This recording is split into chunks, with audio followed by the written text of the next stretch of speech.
വിഖ്യാത എഴുത്തുകാരനും നിരൂപകനുമായ MK സാനു മാഷ് അന്തരിച്ചു. വീണ് പരിക്കേറ്റതിനെ തുടർന്ന് സ്വകാര്യ ആശുപത്രിയിൽ ചികിത്സയിലായിരുന്നു. സാനു മാഷിന്റെ മൃതദേഹം അല്പസമയത്തിനകം അമൃത ആശുപത്രിയിൽ പൊതുദർശനത്തിനായി പ്രത്യേകം ക്രമീകരിച്ച സ്ഥലത്തേക്ക് മാറ്റും. രാത്രി 9 മണിവരെ പൊതുദർശനം തുടരുമെന്നാണ് ഇപ്പോൾ ലഭിക്കുന്ന വിവരങ്ങളുമായി അനിൽ ജോർജ് ചേരുകയാണ് കൊച്ചിയിൽ നിന്ന്. അനില്, കേരളത്തിനാകെ ഒരുപാട് ബൗദ്ധിക മണ്ഡലത്തിലാകട്ടെ സാമൂഹിക രംഗത്താകട്ടെ ഒരുപാട് സംഭാവനകൾ നൽകിയ ഒരാളാണ് സാനുമാഷ്. സാനുമാഷിന്റെ വിയോഗത്തെ എങ്ങനെയാണ് കേരളം അന്ത്യാഞ്ജലി അർപ്പിക്കുന്നത്? രുചിഷെ, കേരളത്തിൻ്റെ സാംസ്കാരിക രംഗത്ത് വലിയ ഒരു നക്ഷത്രമായി നിലകൊണ്ട ആളാണ് ഇപ്പോൾ നമ്മൾ ഇന്ന് വിടവാങ്ങുന്നത്. സാനു മാഷ് എന്ന വാക്ക് പകരം വെക്കാൻ ഇടമില്ലാത്ത തരത്തിൽ മലയാളിയോട് ചേർന്ന് നിന്ന ഒരു വാക്കുകൂടിയാണ്. ഒരു സാഹിത്യകാരൻ എങ്ങനെ സാഹിത്യ രംഗത്തിനും അപ്പുറത്തെ സാഹിത്യ സാംസ്കാരിക രാഷ്ട്രീയ രംഗങ്ങളിലെല്ലാം പകരം വെക്കാത്ത മറ്റൊരു വാക്കായി മാറിയ ഒരു അനുഭവം കൂടിയാണ് അദ്ദേഹത്തിൻ്റെതായിട്ടുള്ളത്. ആലപ്പുഴ ജില്ലയിൽ ജനിച്ച് എറണാകുളത്ത് എത്തി എറണാകുളംകാരനായി മാറി എറണാകുളത്ത് നിന്ന് കേരളത്തിൻ്റെ മനസാക്ഷിയായി മാറിയ ഒരു മനുഷ്യൻ കൂടിയാണ് സാനു മാഷ്. ജീവിച്ചിരുന്ന സമയങ്ങളിൽ അദ്ദേഹത്തിൻ്റെ അവസാന ദിവസങ്ങളിൽ പോലും അദ്ദേഹം കർമ്മനിരതനായിരുന്നു എന്നതാണ് അതിൽ ഏറ്റവും പ്രധാനപ്പെട്ട കാര്യം. അതിനാൽ തന്നെ വലിയ തോതിൽ ഉള്ള ഒരു ജനപങ്കാളിത്തം അദ്ദേഹത്തിന് അന്ത്യോപചാരം അർപ്പിക്കാൻ വേണ്ടി ഇവിടേക്ക് എത്തും എന്ന കാര്യം ഉറപ്പാണ്. ഇപ്പോൾ അദ്ദേഹത്തിൻ്റെ ഭൗതിക ശരീരമുള്ളത് എറണാകുളത്ത് അമൃത ആശുപത്രിയിലാണ്. കുറച്ച് ദിവസങ്ങൾക്ക് മുമ്പ് അദ്ദേഹത്തിന് വീണ് പരിക്കേറ്റു. അതിനെ തുടർന്നാണ് അദ്ദേഹത്തെ ഈ ആശുപത്രിയിലേക്ക് കൊണ്ടുവന്നത്. തുടർന്ന് അദ്ദേഹം ന്യൂമോണിയ ബാധിതനായി. പ്രായാധിക്യം കൊണ്ട് അവശത ആർന്ന സമയത്ത് പോലും വീഴ്ചയ്ക്ക് മുമ്പുള്ള ദിവസങ്ങളിൽ തലേ ദിവസം പോലും ഉള്ള പൊതുപരിപാടി പോലും അദ്ദേഹം ഒഴിവാക്കിയിരുന്നില്ല. അങ്ങനെ കേരളത്തിൻ്റെ സാംസ്കാരിക രംഗത്ത് നിറഞ്ഞു നിന്ന ഒരു വ്യക്തിത്വം കൂടിയായിരുന്നു. രാഷ്ട്രീയ രംഗത്തും അദ്ദേഹം സമ്മതനായി നിലകൊണ്ട ആളാണ്. എറണാകുളം പോലെയുള്ള ഒരു മണ്ഡലത്തിൽ സ്വതന്ത്ര സ്ഥാനാർത്ഥിയായി മത്സരിച്ച് അദ്ദേഹം നിയമസഭയിൽ എത്തുകയും ചെയ്തിട്ടുണ്ട്.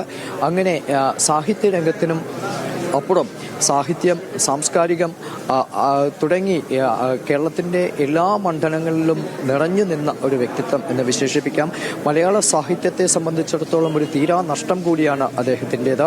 1958 ഒരു ആദ്യ പുസ്തകം രചിച്ച് ആദ്യ പുസ്തകം പുറത്തിറങ്ങിയ നാൾ മുതൽ ഇങ്ങോട്ട് എത്രയോ ഗൗരവമേറിയ എഴുത്തിൻ്റെ ഒരു വലിയ ഒരു പർവ്വതമായിരുന്നു അദ്ദേഹമെന്ന് നമുക്ക് മനസ്സിലാക്കാൻ കഴിയും.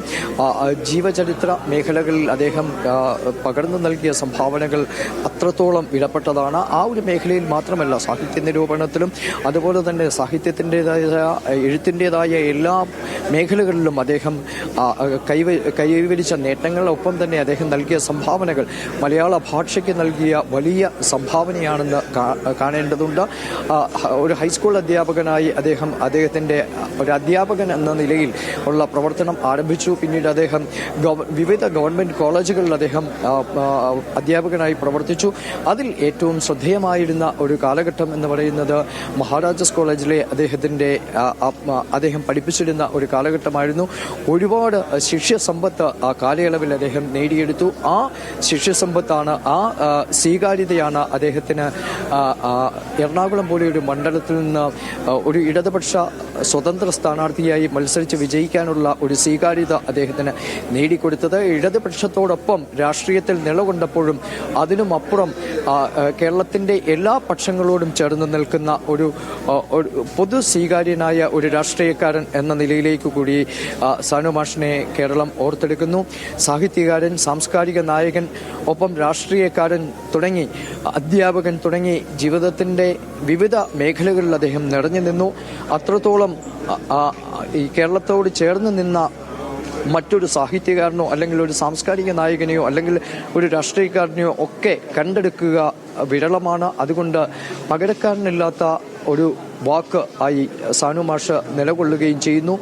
ആളുകളെ അത്രത്തോളം പ്രചോദിപ്പിച്ച ആളാണ്. ഒപ്പം കേരളത്തിൻ്റെ മനസാക്ഷി ഉണരേണ്ട നിരവധി സമയങ്ങളിൽ അദ്ദേഹം ആ രീതിയിൽ അദ്ദേഹം പ്രതികരിച്ചിട്ടുണ്ട്. അക്കാര്യത്തിൽ അദ്ദേഹം രാഷ്ട്രീയം നോക്കിയിട്ടില്ല, ഏതെങ്കിലും പക്ഷങ്ങൾ നോക്കിയിട്ടില്ല.